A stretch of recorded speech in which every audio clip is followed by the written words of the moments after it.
मोहब्बत की एक ऐसी कहानी जिसमें दो प्यार करने वाले मिले, बिछड़े और बिछड़ कर फिर मिले और हमेशा के लिए एक हो गए। आज यूनिवर्सिटी में मेरा पहला दिन था और पहले दिन ही मैं बहुत ज़्यादा लेट हो गई हूँ। मुझे जल्दी से तैयार होना चाहिए और यूनि जाना चाहिए।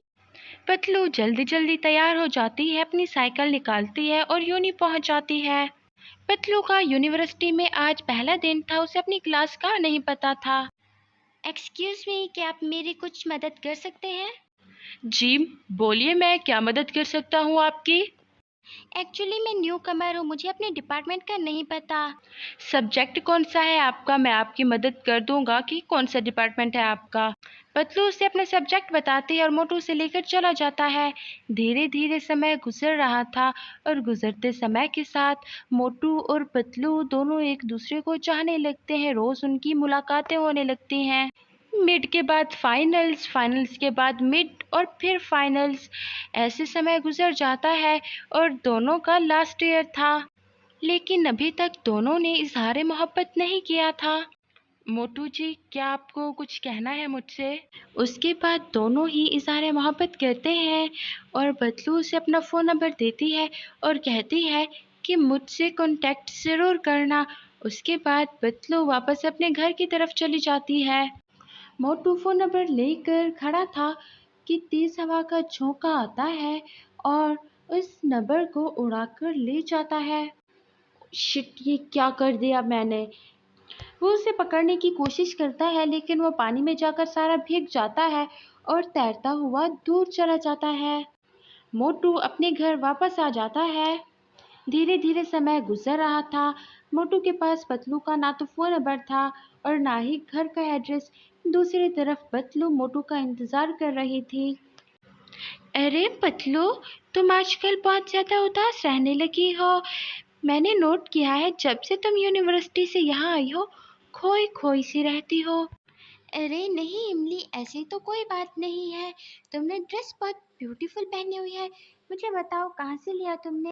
उसके बाद दोनों सहेलियां बातें करने लगती है और फिर इमली पूछती है, पतलू मैंने 2 दिन पहले तुम्हारे फ़ोन पे कॉल की थी, लेकिन नंबर स्विच ऑफ था। तुमने सिम चेंज कर दी है क्या? हाँ इमली, मेरे पास जो मेरा पहले वाला सिम कार्ड था वो मुझसे लॉक हो गया। मैंने न्यू मोबाइल और न्यू सिम कार्ड लिया था। वो वापस आते हुए मुझसे खो गया, किसी ने चोरी कर लिया, इसीलिए नंबर स्विच ऑफ था। ओह, तो ऐसी बात है। मैं परेशान हो गई थी, ना जाने ऐसा क्यों है। दूसरी तरफ मोटू जॉब की ट्रेनिंग के लिए अब्रॉड चला जाता है।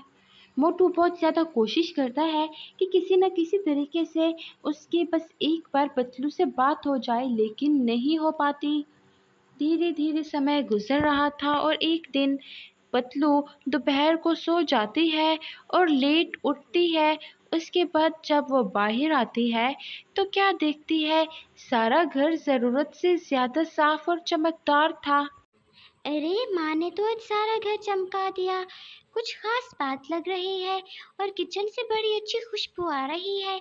मैं जाकर देखती हूँ क्या है। अरे माँ, समोसों की बहुत अच्छी खुशबू आ रही है। मुझे खाने हैं, मुझे दे दे थोड़े से। अरे बेटा, उठ गई तुम? मैं तुम्हारे पास ही आने वाली थी। आज तुम्हें कुछ लड़के वाले देखने आ रहे हैं। टाइम से तैयार हो जाना और हाँ, सो मत जाना तुम।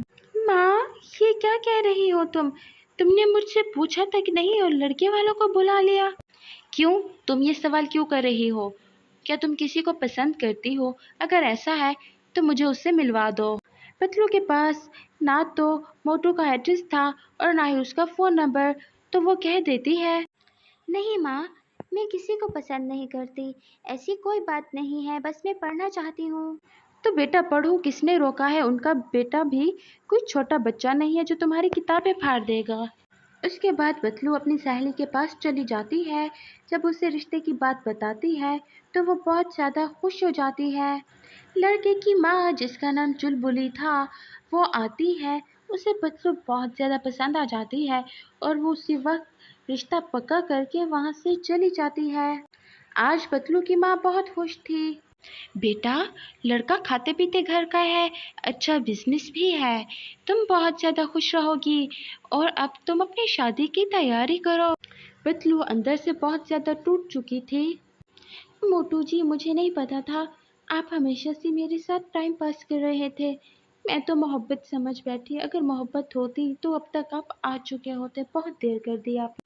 धीरे धीरे समय गुजर रहा था और फिर एक दिन मोटू के पास उसकी माँ का फोन आता है। मोटू की माँ मोटू से कह रही थी कि वो जल्दी घर आ जाए, उसके भाई की शादी होने वाली है। तब मोटू अपनी माँ से कहता है, हाँ माँ, मैं टाइम पर ही आ जाऊँगा।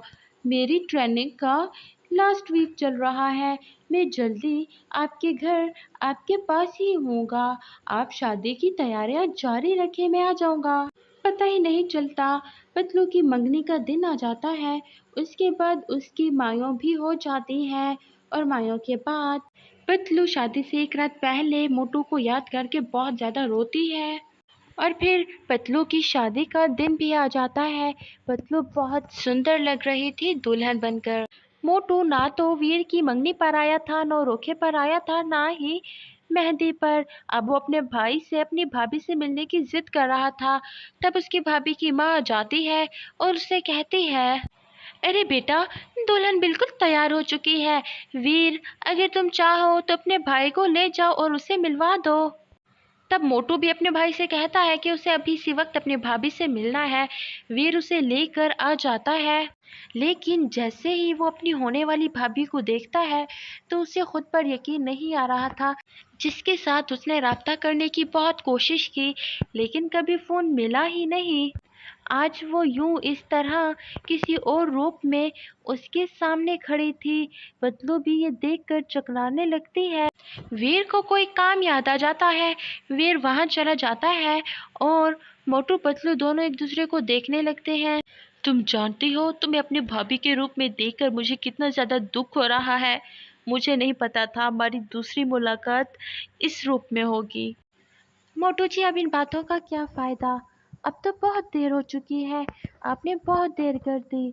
अगर आप वक्त पर आ जाते तो आज वीर की जगह आप होते और हम दोनों खुश होते। मैंने तुम्हें ढूंढने की बहुत कोशिश की लेकिन तुम मुझे नहीं मिली। ना तो तुम्हारा फोन नंबर था मेरे पास और ना ही तुम्हारा एड्रेस। रहने दीजिए मोटू जी, ऐसी बातें तो ना ही करें आप। ढूंढने से तो खुदा भी मिल जाता है। मैं तो फिर भी पतलू थी। हाँ, वाकई में मैंने शायद बहुत देर कर दी, इतनी देर कि तुम मेरी भाभी बन गई। वीर और इमली जो कब से ये बातें सुन रहे थे, वीर इमली से पूछता है कि क्या उसे इस बारे में कुछ पता है। तो इमली इनकार कर देती है कि नहीं, मुझे इस बारे में कुछ नहीं पता। शादी के वक्त ही वीर कहता है कि मैं कुछ अनाउंसमेंट करना चाहता हूँ।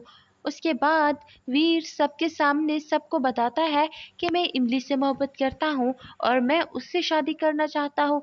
ये बात सुनकर सब चौंक जाते हैं और फिर सबके मनाने पर भी जब वीर नहीं मानता तो वो लोग कहते हैं कि अब मोटू को ही पतलू से शादी करनी पड़ेगी, नहीं तो पतलू की जिंदगी खराब हो जाएगी। और यूं इस तरह मोटू और पतलू दोनों की शादी हो जाती है। दोनों ने कभी नहीं सोचा था कि वो यूं जुदा होंगे और फिर दोबारा इतना हसीन मिलन होगा उनका। और फिर उसके बाद वीर और इमली भी शादी कर लेते हैं। वीर इमली दोनों एक दूसरे को पाकर बहुत खुश थे, लेकिन सबसे ज्यादा खुश वो इस बात पर थे कि दो मोहब्बत करने वाले उनकी वजह से मिल गए थे।